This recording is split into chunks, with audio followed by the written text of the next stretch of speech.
Well, hello and welcome back. This is Mrs. Hanson, and with our last video lesson on Chapter 10, we're going to complete the last few sections, beginning with Section 7 on allylic halogenation.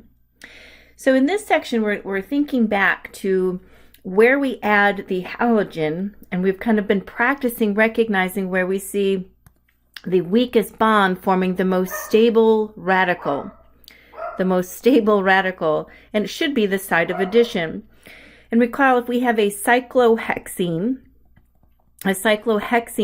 would have a pi bond and then 3 available unique hydrogens for the site of addition. And just comparing the bond dissociation energy, how much energy does it take to break the bond, the CH bond, we can clearly see that the allylic position, let's review that. Here's the 2 carbons that are in the pi bond. And so the one that is adjacent is the allylic position. And clearly we see that this would be the weakest bond, and so we would anticipate that would be the site of bromination. So following the pattern from our previous section and creating the most stable radical, we would expect this position, the allylic position, to be the site of bromination. But it's not what we see. And we have to think back about Section 8.9, which is the bromination of an alkene. Section 8.9 said when we have a double bond and sitting on the arrow is a bromine molecule, it will add, and just to remind ourselves, the solvent would need to be a non-polar solvent, emphasizing that if we had a water molecule, which is a polar solvent, and I know this is review, but it's always good to review. If the solvent were polar, instead of nonpolar, we would add 1 unit of bromine, but the second would add the protonated alcohol that would later then cleave off the hydrogen. And you'd end up with a alcohol and a bromine across the double bond, forming the alkane. Just a review. In this situation, what we're looking at is a bromination in a nonpolar solvent where the bromine would add across the double bond and you would get the enantiomer configurations. One would enter as a wedge, the other as a dash, and of course then its enantiomer would form across there as well, where this would be the dash and this would be the wedge. So a pair of enantiomers would form. However, what's going on here now is a competition between these two competing reactions. We have the ionic addition of bromine across the pi bond competing with the radical mechanism where we would initiate the reaction with a spot of energy, forming 2 bromine radicals and add to the allylic position. So what we've observed just by trying to decide what mechanism is going to be favored, it truly is the addition reaction here. And so we have to just simply use a different method to add bromine in a radical mechanism to avoid the competing reaction of addition. So we can do this easily by selecting a reagent as an alternate source of the bromine called N-bromosuccinimide. And I can hear this is going to have a nitrogen in it. N-bromosuccinimide. You're going to see that on the arrow is NBS. And that's going to be key in recognizing that this will indeed be an addition of a bromine radical across the allylic position, taking out the competing addition reaction across the double bond from the previous section of Chapter 8. And let's kind of understand what's happening here. Here is NBS. Notice it has a nitrogen and it has a bromine attached by a single bond. In a homolytic cleavage, this bond breaks. And when the bond breaks, we form a radical of a nitrogen that is very stabilized by resonance. And we form a radical of bromine in an initiation step. Then we can recall, again, our cyclohexene is then ready to begin the propagation step of adding the bromine in the allylic position. The first step is a hydrogen abstraction, where the radical of bromine that we just made through initiation becomes the reactant. We can see two fishhook arrows creating a new bond, just to show where that bond ends up. This electron and one of these two electrons forms a new bond in HBr and creates the carbon radical. The carbon radical is in the allylic position. And so that's very much resonance stabilized. Now remember, the radical that we make in step 1 becomes the reactant we use in step 2. And so here is the molecular bromine, Br2, undergoing a halogen abstraction, where the sigma bond here, these two electrons, cleave that bond, and we see a new bond form in the allylic position, and we've regenerated the bromine radical. And this will propagate over and over and over again, keeping in mind the radical we make in step 2 then gets consumed as we repeat the process. And remember, the propagation step shows us the overall equation. The radical we make in step 1 gets consumed in step 2. The radical that we consume in step 1 gets regenerated in step 2. And we have now seen the overall equation. Of course, this reaction will need to be terminated, and I didn't write that, but there would be some sort of destruction in a termination step. And so the termination step would just take out the bromine radical would work. The termination step could involve taking a bromine radical and just coupling it with another bromine radical and eliminating that radical to form a bromine molecule would end the propagation step. But thinking about the observed reaction, we had a cyclohexene from the first propagation step. We see a molecular bromine from the second initiation step forming HBr as a product in the first propagation step. And of course our cyclohexene that has now been brominated in the allylic position. So just to kind of emphasize what we're looking at in this slide, when we see an allylic position and we're trying to brominate, we cannot use molecular bromine because it will simply undergo an addition reaction. So this would not be a radical reaction with molecular bromine, but instead just a plain addition across the double bond where the bromine adds in a stepwise fashion, creating a Br wedge and a Br dash along with its enantiomer. So to control that, we take out the molecular bromine as the initiation, and we control that by using a separate or a different source of bromine. And that different source we're going to recognize as NBS sitting on top of the arrow. We have to recognize that NBS is the source of bromine, not boron. So we have decided that when we initiate the radicals here, that we then propagate and then terminate those 3 steps of any radical mechanism: initiation, propagation, and termination. So let's take a look at an example. I just pulled this one from your homework. It says, remember that the allele position is resonance stabilized, and therefore 2 addition products are found. We practiced drawing resonance structures, and let's just review that quickly. I have highlighted what we call the allylic position. The 2 carbons in the double bond, 1 carbon over is the allylic position. And we understand that that is resonance stabilized. So that means when I think about removing a carbon-hydrogen bond, the radical forms at the most stable configuration, which is a tertiary configuration. We take a look at, I'll just color code these electrons here.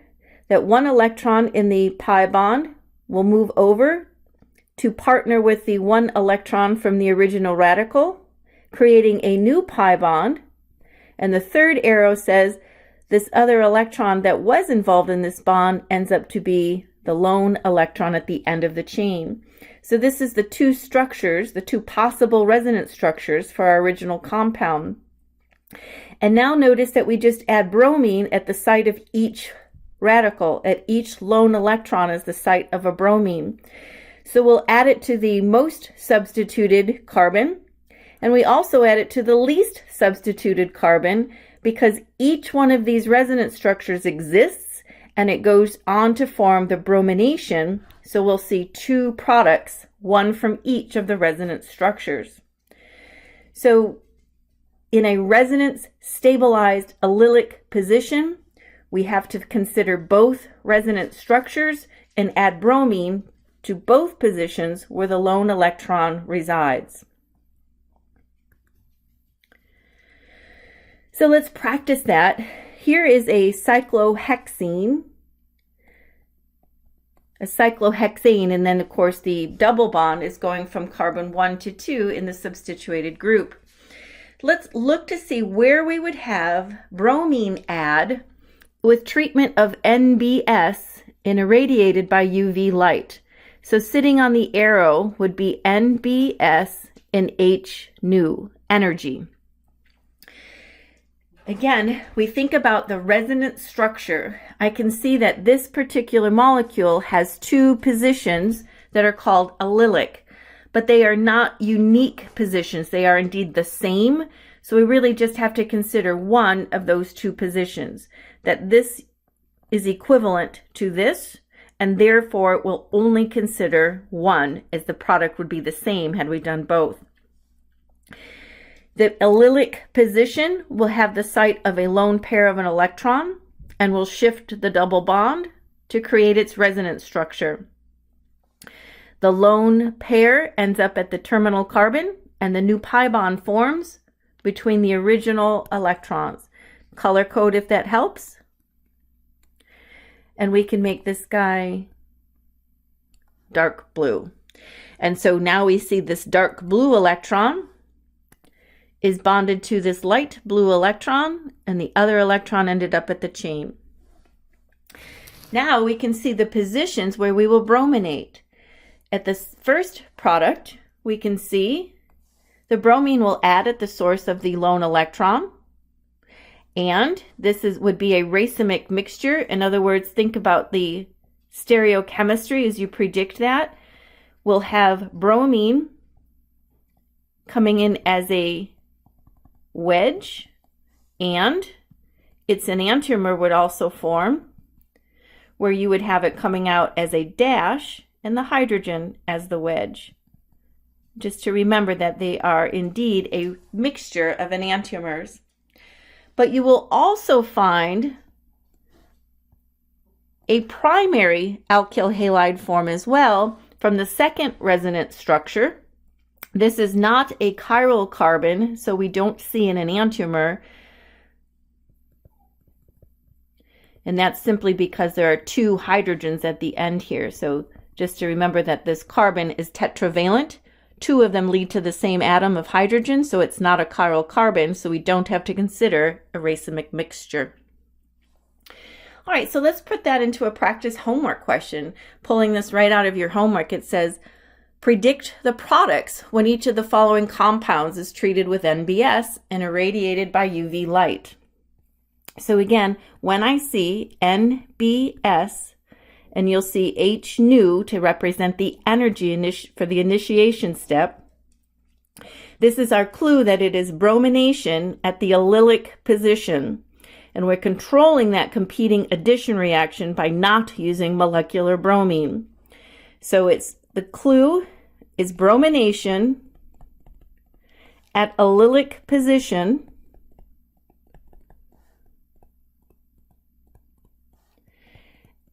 and then keep in mind that if it's resonance structure, draw all resonance structures to determine all products. Okay, so let's start with that. Let's find Where are the allylic carbons? Here's the double bond. So every carbon that is adjacent to the double bond, as in here, here, here, and here, all of those are allylic positions. Now out of that, these two carbons don't have any hydrogen on them. So therefore, they will not undergo a radical mechanism. There's no CH bond to break. Between these carbons, they are indeed the same. There is a plane of symmetry in this molecule, so these two carbons are exactly the same, so we only have one unique allylic carbon.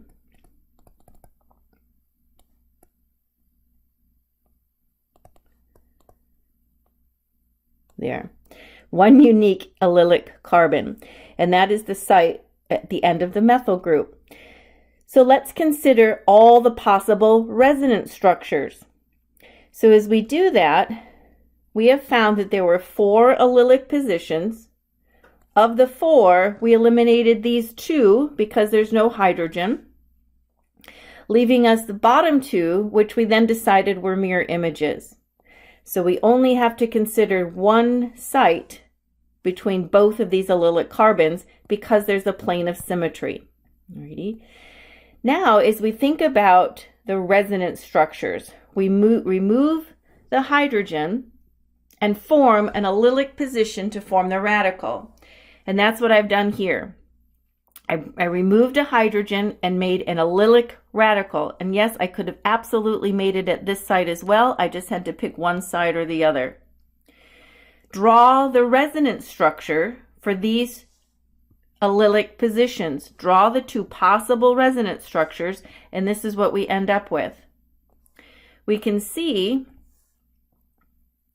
the original electron, the original picture, would shift with 3 fish hooks to form a new pi bond and a radical in this position. So the site of addition of the bromine will be at the end of the allylic position here. And again, a second resonance structure where the allylic position is at the corner of the pentane house. And that will lead to a bromination product in each of those additional reactions. In other words, we have the bromine, oops, I forgot that guy there, the bromine in the allylic position here, and a second product from the radical that was in the resonance structure, giving us 2 products to draw.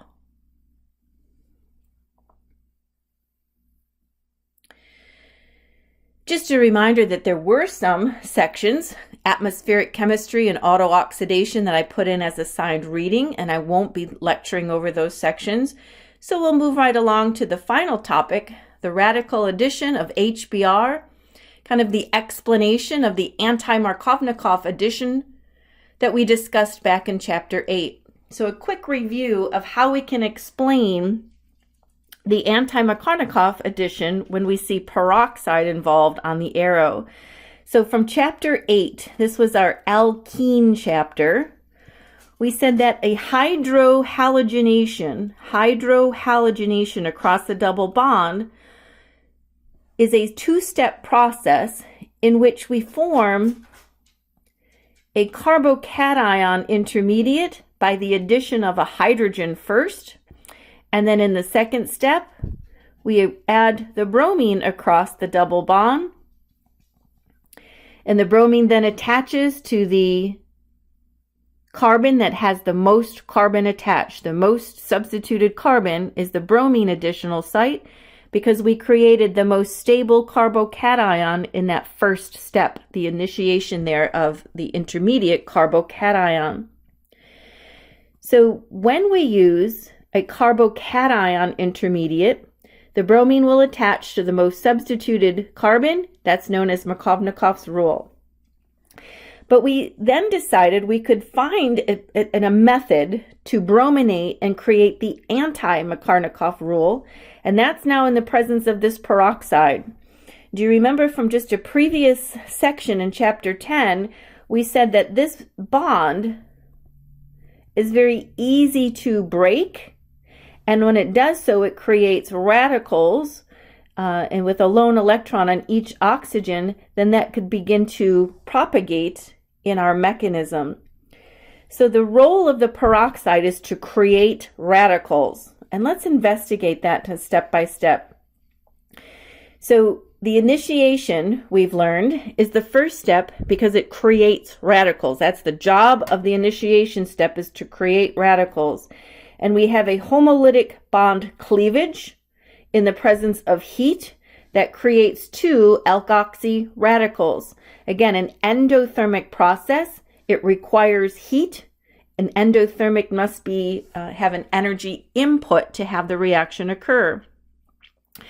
So the peroxide's job is to undergo an initiation step in which the bond is cleaved, creating radicals. We'll then use that very radical that was produced into the next step and do a hydrogen abstraction with the goal of creating a bromine radical. So the initiation step is used to create a bromine radical. The reaction begins to propagate. The bromine radical we made from the initiation step is now going to add across the pi bond in an addition radical mechanism. And when it does so, we create a carbon radical. The carbon radical says we're going to create the most stable radical, which is this tertiary position. So the lone electron must end up in the tertiary position, making the bromine add-on in a secondary position across that alkene bond. In a second step of propagation, the very radical that we made here becomes the reactant in the next step, in which we abstract a hydrogen from an HBr. This bond breaks, a homolytic cleavage occurs, and when we do so, each electron goes in the separate order, and we create a new bond. Let's color code just to help us see. We'll make this purple and these two electrons green. Therefore, we can see the green electron is now on the bromine radical, and those original blue they were purple electrons, are now involved in this bond here. That's where they landed to create both enantiomers, so plus enantiomer here. Now, keep in mind, the propagation always gives us the net equation. So the carbon radical that was made in step 1 is consumed in step 2. The bromine radical that was used in step 1 is regenerated in step 2. And the overall equation is left as the alkene adding with HBr, forming the anti-Markovnikov addition product. So we've added the bromine across the bond, but it ended up to be in the least substituted position instead of the most substituted position. And of course, we would have to terminate to end the propagation steps, and we compare those two mechanisms.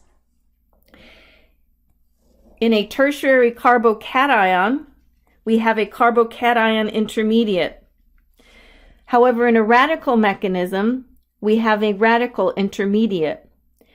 This is an sp2 carbon, meaning that this is an empty orbital. This orbital is not empty, it contains a lone electron, so there's no chance of rearrangement.